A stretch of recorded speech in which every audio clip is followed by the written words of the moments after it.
Olá, eu sou Mônica Grayle, bem-vindos ao ONU News. O nosso convidado hoje é CEO do Instituto Alana e o tema é dignidade menstrual e como meninos e homens podem ajudar nessa causa. Tudo bem, Pedro Hartung? Tudo bem, Mônica, obrigado por nos receber aqui. É um prazer poder conversar sobre esse tema tão importante para nós. Prazer é nosso. Pedro, dignidade menstrual, um assunto de homens? Sem dúvida.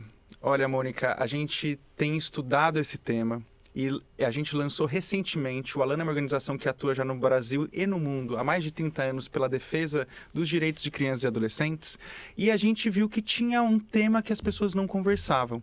Apesar de mais de 50% da população mundial menstruar, meninas e mulheres e pessoas que menstruam, a gente não tinha essa conversa tão grande na sociedade, nas políticas públicas, tendo um gap mesmo de política pública, de investimento. E quando a gente foi começar a estudar esse tema, entender os dados do mundo de pobreza menstrual, de dores menstruais, de silenciamento da realidade dessas meninas e mulheres, a gente viu que era um tema fundamental de proteção e cuidado das crianças e adolescentes. E ao mesmo tempo um tabu. Um tabu. E os homens têm uma responsabilidade muito grande na criação desse estigma e desse tabu. Grande parte do que a gente vê pelo mundo, de que menstruação é uma coisa suja, menstruação é uma coisa que não se deve falar, porque é algo típico somente de mulheres e meninas, gerou a falta de acesso a políticas estruturantes para que essas meninas e mulheres possam acessar saneamento, produtos menstruais, mas também o acolhimento necessário para quando estão em dor. Mônica, a gente fez uma pesquisa inédita no Brasil para entender como as meninas e os meninos, professoras, diretores, entendem a menstruação nas escolas. E os resultados foram muito impressionantes. 6 em cada 10 meninas reportaram dores que afetam o seu cotidiano. E 4 em 10 faltam nas aulas em função disso. A gente está falando de um contingente de mais de 3 milhões de crianças no Brasil. E que perdem aulas, meninas que perdem aula por dores menstruais, que muitas vezes, quando vão buscar ajuda, o que essa menina ouve, especialmente, inclusive de homens? Que é mimimi, que é algo que não que precisa ser desconsiderado, que é assim mesmo, toma um remédio que passa, que não é considerada na sua experiência, que muitas vezes pode revelar no futuro problemas muito mais sérios como endometriose. E os mitos, não é, Pedro? Toma um remédio que passa, ou é assim mesmo, quando você se casar, entre aspas, tá, gente? Vai passar. Quando você tiver filhos, entre aspas, vai passar. Ou seja, muitos mitos que ocorrem sobre esse tema. Agora, vocês fizeram também um estudo no Recife, não é isso? E outras partes. E esse estudo diz que quando as mulheres falam sobre esse tema, porque muitas mulheres vão, inclusive, para pronto-socorros, como a gente sabe, falam sobre esses temas, na realidade, 0,5%, essa era a estatística, não é? Exato. Chega ao papel, mas a realidade é outra. Me conta isso, como é que foi esse trabalho, inclusive com inteligência artificial? Exato, a gente fez um estudo que analisou na cidade de Recife os prontuários eletrônicos por meio de inteligência artificial para entender a relação entre esses prontuários e o que é registrado como CID, né, que é o Cadastro Internacional de Doenças, mas também no relato das pacientes, das mulheres e meninas nas consultas.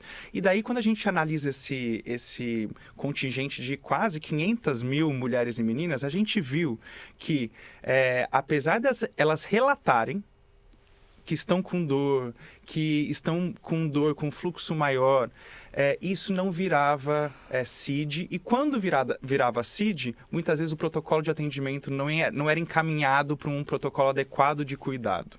Mostrando que, infelizmente, muito a formação dos profissionais de saúde e, na verdade, a formação de todos nós como sociedade, inclusive meninos e homens. Eu cresci e não tive acesso. E olha que eu tenho 2 irmãs, uma mãe, convivo com mulheres, com pessoas que menstruam cotidianamente. E não tive uma educação formal do que significa menstruação para essas meninas e mulheres. Isso é muito sério, porque a gente não sabe o famoso metade da história. Meninas e mulheres passam por realidades de falta de produtos menstruais, de dores que nós, meninos e homens, a gente não compreende essa realidade e isso atrapalha o desenvolvimento na escola, o acolhimento na família, a inclusão profissional dessas pessoas. Então, é fundamental que, ao olhar para esses dados que a gente encontrou no Recife, a gente possa mudar a forma como a gente educa, não só profissionais de saúde, que olhem para a saúde feminina de outra forma, com acolhimento, mas também a sociedade de uma forma geral. Por isso que falar de menstruação é assunto de menino e de homem. Por isso que a gente precisa quebrar esses tabus, esses estigmas e falar com isso com naturalidade, como é o próprio ciclo da vida. É o ciclo do nosso desenvolvimento. A menarca, que é a primeira menstruação para a menina, deve ser um ciclo natural, mas não o fim da infância. Tem um ditado popular, infelizmente, no Brasil, que diz que menstruou, virou mocinha. Isso é muito sério, a gente naturalizar isso, porque menstruação não é o fim da infância, não pode ser o fim da infância. Ela não pode virar forçadamente de criança para uma mulher, porque isso pode abrir uma percepção cultural de que aquela menina está pronta para casamento, o que gera casamento infantil. Segundo a UNFPA, né, e todas as discussões sobre casamento infantil e menstruação que eles muito bem lideram aqui no sistema da ONU, essa percepção cultural de que quando menstrua já está pronta para casar, já está pronta para engravidar, pode gerar uma série de outras violências. E que acontece que a gente sabe, né? Mas olha, não é à toa que você está aqui, né? Você é o CEO da Alana, está junto com seus colegas encabeçando esse projeto, mas você também é homem. E como você acabou de dizer, esse é um assunto de homem. E aí, o que os homens podem fazer? Olha, os homens podem primeiro se educar e serem educados de forma mais expressiva sobre esse tema, para ajudar a contribuir, para quebrar, né, esse tabu e esse estigma. Então, conhecer o que é a menstruação, o que é o fluxo menstrual, entender e acolher as dores das meninas e mulheres no cotidiano da nossa vida, seja na família, seja na escola, seja no trabalho, que são espaços compartilhados. Um segundo ponto, os homens tomadores de decisões de políticas públicas de financiamento, financiar pesquisa, financiar políticas que cuidem dessas meninas, mulheres e pessoas que menstruam, porque estão numa fase sensível do desenvolvimento, especialmente meninas. E esse cuidado, nesse momento da menarca, pode ser expressivo para toda a trajetória de vida dessa criança.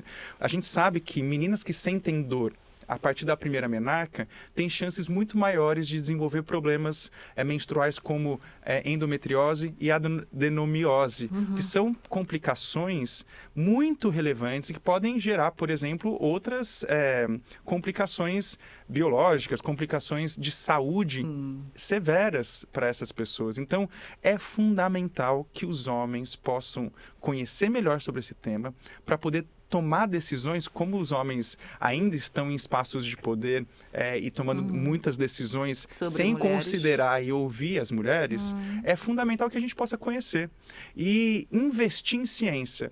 A gente sabe que existe um problema muito grande de subfinanciamento de pesquisa científica sobre a saúde da mulher e da menina. E é isso que a gente precisa enfrentar. Garantir que tanto os estados como o setor privado, a filantropia, possa trazer esforços significativos para esse investimento em ciência, investimento em awareness, né, conhecimento e informação, e investimento em políticas públicas adequadas de cuidado. Pedro Hartung, vocês também realizaram um debate com meninos. Me conta. Olha, foi muito impressionante. Na Semana da Dignidade Menstrual, na época do dia 28 de maio, a gente se reuniu em Brasília, no Brasil, que é a capital do Brasil, para discutir durante uma semana com todos os poderes da República a dignidade, o direito à dignidade e saúde menstrual. E fizemos discussões com os meninos. E aí? E ficou muito evidente como os meninos ainda não conhecem essa realidade. E os meninos ainda precisam dialogar com meninas, dialogar com adultos que possam contar que isso faz parte da vida e possam trazer um olhar que naturalize esse processo, não gere o sentimento de nojo, ou um sentimento de medo, ou um sentimento que possa gerar o que a gente vem falando aqui, que é estigma e esses tabus que acabam dificultando a vida dessas pessoas no resto da sua trajetória de vida e, na verdade, no exercício dos seus direitos. Por exemplo, um tema muito importante que foi tratado ali foi a questão dos banheiros e do saneamento.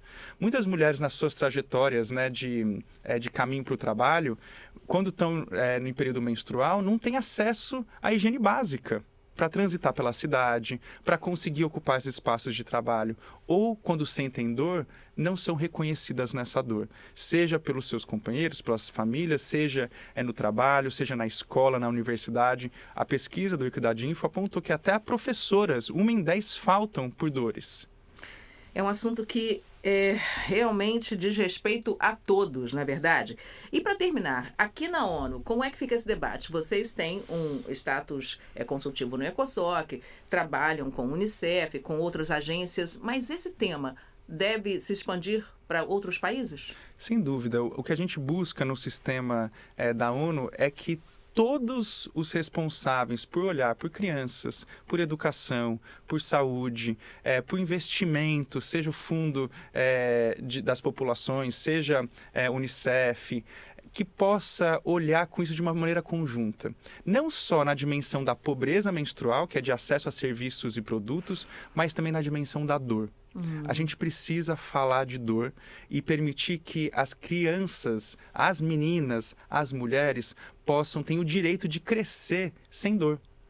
A gente tem que permitir que elas falem sobre isso e que a gente realmente tenha ouvidos de ouvir e tenha a sabedoria de entender que essa dor é um diagnóstico importante para evitar uma série de outras violências menstruais ou de problemas e complicações de saúde. Ao escutar essa dor que uma menina traz, que uma adolescente traz, que uma mulher traz, permite que a gente possa exercer empatia, solidariedade, exercer o direito ao cuidado. E é isso que a gente espera que a ONU possa também fortalecer. A UNFPA já faz um trabalho fundamental, importantíssimo de debater a dignidade menstrual no mundo inteiro, para quebrar com esses estigmas, quebrar o tabu, e a gente espera fortalecer esse trabalho, apoiando em campanhas de awareness, de informação e conhecimento, apoiando os países, os estados. Existe uma resolução do Conselho de Direitos Humanos que fala sobre higiene e dignidade menstrual e que pediu para os países se pronunciarem sobre isso, e a gente busca que essa resolução possa ser acompanhada pela Assembleia Geral, possa ser acompanhada pelos países, para que eles garantam políticas públicas de cuidado. Pedro Hatung, muito obrigada por trazer esse tema aqui para a ONU News e por estar trabalhando nessa causa. A você e aos seus colegas do Instituto Alana, muito obrigada e parabéns. Eu que agradeço. Obrigada.